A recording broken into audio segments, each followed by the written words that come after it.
നിങ്ങൾ കണ്ടല്ലോ ഞാൻ എന്തൊക്കെ പറയാമെന്നൊക്കെ ഞാൻ പറയൂ. നിങ്ങൾ വടി നിങ്ങൾക്ക് ന്യൂസ് പോകണം വാതിലടക്കല്ലോ. നമസ്കാരം. മലദ്വാരത്തിലും മലാശയത്തിലും ഉണ്ടാകുന്ന വീർത്ത സിരകളെയാണ് മൂലക്കുരു അഥവാ പൈൽസ് അഥവാ ഹെമറോയിഡ്സ് എന്ന് വിളിക്കുന്നത്. മലബന്ധം, ദീർഘനേരമുള്ള ഇരിപ്പ് എന്നിവയാണ് ഇതിൻ്റെ പ്രധാന കാരണങ്ങൾ. ഇത് പൊട്ടിയാൽ വല്ലാത്ത അസ്വസ്ഥതയായിരിക്കും. ചെറു ചൂടുവെള്ളത്തിൽ 15 മിനിറ്റ് ഇരിക്കുന്നത് വേദന കുറയ്ക്കാൻ സഹായിക്കും. ഈ അസുഖത്തെക്കുറിച്ച് ഇപ്പോൾ സൂചിപ്പിച്ചത് എന്തിനാണെന്നല്ലേ? നിങ്ങൾ കണ്ടല്ലോ ഞാൻ എന്തൊക്കെ പറയാമെന്നൊക്കെ ഞാൻ പറയൂ. നിങ്ങൾ വടി നിങ്ങൾക്ക് ന്യൂസ് പോകണം വാതിലടക്കല്ലോ. ഇടയ്ക്കിടയ്ക്ക് ഇങ്ങനെ കുരു പൊട്ടാറുണ്ട്, പ്രത്യേകിച്ച് മാധ്യമപ്രവർത്തകരെ കാണുന്ന സമയത്ത്. ഈ അസുഖത്തിന് കുറേ പഴക്കമുണ്ട്, കുറേ നാളായി ഈ സൂക്കേട് തുടങ്ങിയിട്ട്. കൃത്യമായ ചികിത്സ കൊടുക്കാനുള്ള ശേഷി നമ്മുടെ മാധ്യമപ്രവർത്തകർക്കില്ലാത്തത് കാരണം അദ്ദേഹം ഈ രോഗാവസ്ഥ വളരെ രൂക്ഷമായിട്ട് ഇങ്ങനെ പ്രകടിപ്പിച്ചുകൊണ്ടേയിരിക്കുകയാണ് ഇപ്പോഴും. നാട്ടുകാർക്കും മാധ്യമപ്രവർത്തകർക്കും മുന്നിൽ കുരു പൊട്ടിച്ച് പ്രതിപക്ഷ കസേരയിൽ വരെ എത്തി. സ്ഥാനം മാറിയിട്ടും പക്ഷേ സ്വഭാവം മാറിയിട്ടില്ല. നിങ്ങൾ കണ്ടല്ലോ ഞാൻ എന്തൊക്കെ പറയാമെന്നൊക്കെ ഞാൻ പറയൂ. നിങ്ങൾ വടി നിങ്ങൾക്ക് ന്യൂസ് പോകണം വാതിലടക്കല്ലോ. ഒരാൾ നടന്നു പോകുന്ന വഴിയിൽ മൈക്കും നീട്ടിപ്പിടിച്ച് ചെല്ലുന്നത് മര്യാദയാണോ? മാധ്യമപ്രവർത്തകരുടെ ഭാഗത്തും തെറ്റില്ലേ? ഒരാൾ വണ്ടിയിൽ കയറാൻ തുടങ്ങുന്ന സമയത്ത് ഡോറിന്റെ അടുത്ത് തടിച്ചു കൂടുന്നത് ശരിയാണോ? മാധ്യമപ്രവർത്തകർ കാണിച്ചത് തോന്നിവാസം അല്ലേ? തുടങ്ങിയ കമന്റുകളൊക്കെ പലരിൽ നിന്നും ഉയരുന്നുണ്ട്. അതിലൊരു ശരി ഇല്ലാതില്ല. എന്നാൽ നമ്മളൊരു കാര്യം മറക്കരുത്. മാധ്യമപ്രവർത്തകരുടെ ജോലി വാർത്തകൾ തേടി കണ്ടുപിടിക്കുക എന്നുള്ളതാണ്. അത് പൊതുജനങ്ങളിലേക്ക് എത്തിക്കുക എന്നുള്ളതാണ്. ഇവരുടെയൊക്കെ മുന്നിൽ കാണുമ്പോഴേ അവർക്ക് എന്തെങ്കിലുമൊക്കെ ചോദിച്ചറിയാൻ അവസരം ഉണ്ടാകൂ. ഇനി ഈ മാധ്യമപ്രവർത്തകർ എന്തെങ്കിലും ചോദിക്കാൻ ശ്രമിക്കുന്ന സമയത്ത് മൂലക്കുരു പൊട്ടുന്നതിൻ്റെ അസ്വസ്ഥതയോ മറ്റോ ഉണ്ടെങ്കിൽ അത് സ്വയമല്ലേ അറിയൂ. ഈ മാധ്യമപ്രവർത്തകർക്ക് അറിയില്ലല്ലോ. സാവധാനത്തിലൊക്കെ അവരോട് മറുപടി പറയാൻ ശ്രമിക്കുക. നിങ്ങളോട് പിന്നീട് സംസാരിക്കാം, അല്ലെങ്കിൽ നിങ്ങളെ പിന്നീട് അറിയിക്കാം. അല്ലാതെ കുരു പൊട്ടിയ ദേഷ്യം അത്രയും തീർത്തുകൊണ്ട് മാധ്യമപ്രവർത്തകരുടെ നെഞ്ചത്തോട്ട് കയറി കടക്ക് പുറത്ത് അങ്ങോട്ട് മാറി നിൽക്ക്, വടിയും കോലും കൊണ്ട് നിൽക്കുക, അങ്ങോട്ട് പോ എന്നൊക്കെ ആജ്ഞാപിച്ച 35-0 വലിയ കഠിനാധ്വാനം ഒന്നും വേണ്ടി വരത്തില്ല. പിണറായി വിജയൻ എന്ന പ്രതിപക്ഷ നേതാവ് വളരെ പ്രധാനപ്പെട്ട ഒരു കേന്ദ്ര കമ്മിറ്റി യോഗത്തിന് വേണ്ടി പോകുമ്പോൾ കേരളത്തിൽ ഇത്രയും രാഷ്ട്രീയ പ്രശ്നങ്ങൾ CPM-ന് പ്രതികൂലമായി നേരിടേണ്ടി വരുന്ന സമയത്ത് മാധ്യമപ്രവർത്തകർക്ക് തീർച്ചയായും പ്രതിപക്ഷ നേതാവിനോട് പലതും ചോദിക്കാനുണ്ടാവും. അതിന് മറുപടി പറയേണ്ട ബാധ്യത പ്രതിപക്ഷ നേതാവിനുണ്ട്. ഇനി അതിനും കഴിവില്ലെങ്കിൽ എടുത്ത് ദൂരെ കളയുക എന്നത് മാത്രമേ മാർഗമുള്ളൂ. ഏകദേശം ആ പരുവത്തിൽ എത്തിച്ചിട്ടുണ്ട്. പിണറായി വിജയൻ എന്ന വാക്കിനപ്പുറം മറ്റൊന്നില്ല എന്ന് പാടിക്കൊണ്ട് നടന്ന കണ്ണൂർ സഖാക്കൾ ഉൾപ്പെടെയുള്ള ആളുകൾ അങ്ങേർക്ക് നേരെ തിരിഞ്ഞിട്ടുണ്ട്.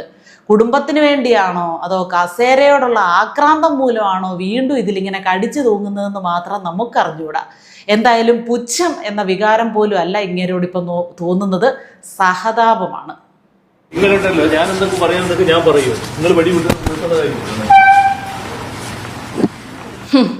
ജനങ്ങൾ മുഖം അടച്ചു കൊടുത്തിട്ടും അഹങ്കാരത്തിന് വല്ല കുറവുണ്ടോ എന്ന് നോക്കിക്കേ. അഹങ്കാരവും മൂലക്കുരു പൊട്ടലും അസഹിഷ്ണുതയും അറിവില്ലായ്മയും കൂടി ചേരുമ്പോൾ ഇപ്പൊ പിണറായി വിജയനായി. അതാണ് ഇപ്പോഴത്തെ അവസ്ഥ.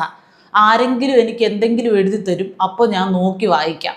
ഞാൻ നോക്കി വായിക്കുന്ന സമയത്ത് നിങ്ങൾ വടിയും നീട്ടി വന്നാൽ മതി എന്നാണ് തമ്പുരാൻ പറയുന്നത്. ഡയലോഗ് ഡെലിവറിക്ക് ശേഷമുള്ള ഒരു നോട്ടം ഉണ്ടല്ലോ, ആ നോട്ടമാണ് ഹൈലൈറ്റ്. ഞാൻ എന്തോ വലിയ മറ്റവനാണെന്ന് നിങ്ങൾക്കൊക്കെ അറിയില്ലേടാ എന്ന രീതിയിലുള്ള ഒരു നോട്ടമാണ്. നോക്കി ഈ പരുവത്തിലായി, എന്നിട്ടും പഠിച്ചിട്ടില്ല. പിന്നെ കുറേ ആളുകൾ മാധ്യമപ്രവർത്തകരെ കുറ്റപ്പെടുത്തുന്നുണ്ട് കേട്ടോ. ഇയാൾക്കൊക്കെ എന്തിനാണ് ഇങ്ങനെ അനാവശ്യ പരിഗണന കൊടുത്ത് പുറകെ പോകുന്നത്? അതിനുള്ള മറുപടിയാണ് ഞാൻ കുറച്ച് മുമ്പ് പറഞ്ഞത്. കൃത്യമായിട്ട് കാര്യങ്ങൾ ജനങ്ങളിലേക്ക് എത്തിക്കാൻ വേണ്ടിയാണ് മാധ്യമപ്രവർത്തകർ ഇവരുടെയൊക്കെ പുറകെ നടക്കുന്നത്. പിണറായി വിജയൻ്റെ വീട്ടിലെ വിശേഷം തിരക്കാനല്ലല്ലോ അവർ കോലുമായിട്ട് അവിടെ നിൽക്കുന്നത്. അയാൾ ഒരു പദവിയും ഇല്ലാതെ ഒന്ന് വീട്ടിലിരുന്ന് നോക്കട്ടെ, ഒരു പട്ടിയും തിരിഞ്ഞു നോക്കത്തില്ല. അപ്പോൾ പദവിയിലാണ് കാര്യം, അത് ഇയാൾക്കും അറിയാം. അതുകൊണ്ടാണ് കിട്ടിയ പദവിയിൽ ഇങ്ങനെ തീർത്തും അപ്രസക്തനായി എന്ന് മനസ്സിലായിട്ടും കടിച്ചു തൂങ്ങി നിൽക്കുന്നത്. പാർട്ടിയിൽ ഏകാധിപതിയായി വാണ് സുഖിക്കുകയല്ലായിരുന്നോ ഇത്രയും നാള്? അതിനകത്ത് നിന്ന് തന്നെ ഇപ്പോൾ എതിർ ശബ്ദങ്ങൾ ഉയരുമ്പോൾ മൂലക്കുരു പൊട്ടുന്നത് സ്വാഭാവികമാണെങ്കിലും അതിൻ്റെ അസ്വസ്ഥത കാണിക്കേണ്ടത് നാട്ടുകാരുടെ നെഞ്ചത്തല്ല കേട്ടോ. 40 വണ്ടിയും പരിവാരങ്ങളും ലിഫ്റ്റും ഹെലികോപ്റ്ററും ഒക്കെ ആയിട്ട് ആർമാദിച്ച് നടന്നിടത്ത് ഇപ്പം 4-3-7 അടിമകളും തമ്പ്രാനും തനിച്ചായി. കൂടെ വാർദ്ധക്യത്തിൻ്റെ അസ്കിതകളും. എന്നിട്ടും കുന്തളിപ്പ് തീർന്നിട്ടില്ല. പിന്നെ ഒരു കാര്യമാണ്, ഈ കുന്തളിപ്പിനെയൊക്കെ ബഹുമാനത്തോടെ ഭയഭക്തിയോടെയൊക്കെ കുറച്ചാളുകളെങ്കിലും കണ്ട് സഹിച്ചിരുന്ന ഒരു കാലം ഉണ്ടായിരുന്നു. അതൊക്കെ കഴിഞ്ഞു. ഇനി വിളച്ചിലെങ്ങാനും എടുത്താൽ തൻ്റെ ഡയലോഗൊക്കെ അങ്ങ് വീട്ടിൽ ചെന്ന് പറഞ്ഞാൽ മതിയെന്ന് നാട്ടുകാരും തിരിച്ചു പറയും, വേണമെങ്കിൽ ഈ അടിമകളും തിരിച്ചു പറയും. ഞാനതല്ല ഒരു നെടുവീർപ്പോടെ ആലോചിക്കുന്നത് കേട്ടോ. ഇങ്ങേരെങ്ങാനും അബദ്ധത്തിൽ ഒരു പ്രാവശ്യം കൂടെ ഇവിടെ ഭരണത്തിൽ വന്നിരുന്നെങ്കിൽ കേരളത്തിൻ്റെ അവസ്ഥ എന്തായേനെ?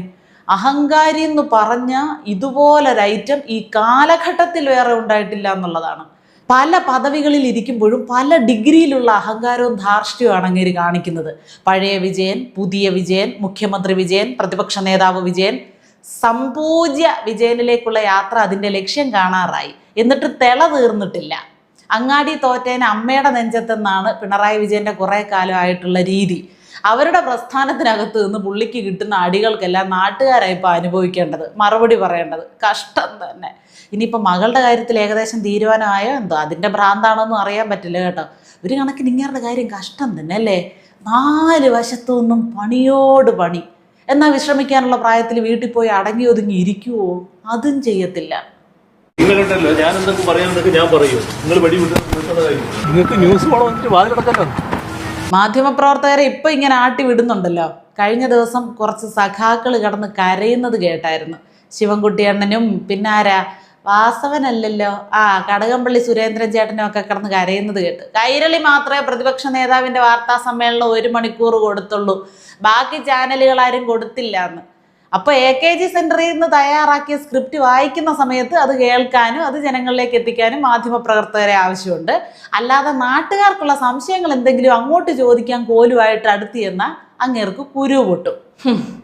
സഹസഖാക്കളോടുള്ള കലിപ്പ് മാപ്രകളോട് തീർക്കുമ്പോൾ ഒരു ഡബിൾ സുഖം അല്ലേ അങ്ങനെ? രായകോപത്തിന് റേറ്റിംഗ് കിട്ടിയിരുന്ന കാലമൊക്കെ കഴിഞ്ഞു. ഇപ്പോൾ ഇരിക്കുന്ന കസേരയുടെ പേര് മുഖ്യമന്ത്രി എന്നല്ല കേട്ടോ. ഉമ്മൻചാണ്ടിയൊക്കെ പ്രതിപക്ഷ നേതാവായിട്ട് ഇരുന്നപ്പോൾ എങ്ങനെയാണ് മനുഷ്യരോട് ഇടപെട്ടിരുന്നതെന്നും മാധ്യമങ്ങളോട് എങ്ങനെയാണ് സംസാരിച്ചിരുന്നതെന്നും ഒക്കെ നമ്മൾ ഓർത്തു പോവുക. ഇവരൊക്കെ നിങ്ങളൊക്കെ ഇടയ്ക്കിടയ്ക്ക് അത് ഓർമ്മിക്കുന്നത് നന്നായിരിക്കും കേട്ടോ അങ്ങുന്നേ. അതല്ല, VD സതീശൻ പൂക്കി മുഖ്യമന്ത്രി എന്നറിയപ്പെട്ട സമയത്തെ ഈ കണ്ണടയൊക്കെ ഊരി മാറ്റി ഒരു ആർട്ടിഫിഷ്യൽ ചിരിയും ചുണ്ടി തേച്ചുകൊണ്ട് കുറച്ച് നാൾ ഇറങ്ങിയിട്ടുണ്ടായിരുന്നു ഈ പ്രതിപക്ഷ നേതാവ്. ഒരു പൂക്കി പ്രതിപക്ഷ നേതാവ് എന്നറിയപ്പെടാനുള്ള ഒരു ശ്രമമായിരുന്നു അന്ന് നടത്തിയത്. എത്രയൊക്കെ അഭിനയിച്ചാലും ചില സമയത്ത് യഥാർത്ഥ മൃഗം ഉള്ളിൽ നിന്ന് പുറത്തു വരുമല്ലോ. അങ്ങനെ ഒരു ചെറിയ ഇടവേളയ്ക്ക് ശേഷം പഴയ ഫോമിലേക്ക് പഴയ വിജയൻ തിരിച്ചെത്തിയിട്ടുണ്ട്. ഇനിയും കടന്ന് പഴകിയാൽ പൂത്തുപോകും എന്ന ഒരു ഓർമ്മപ്പെടുത്തൽ മാത്രം നടത്തിക്കൊണ്ട് കുരുവാദ്യങ്ങൾ.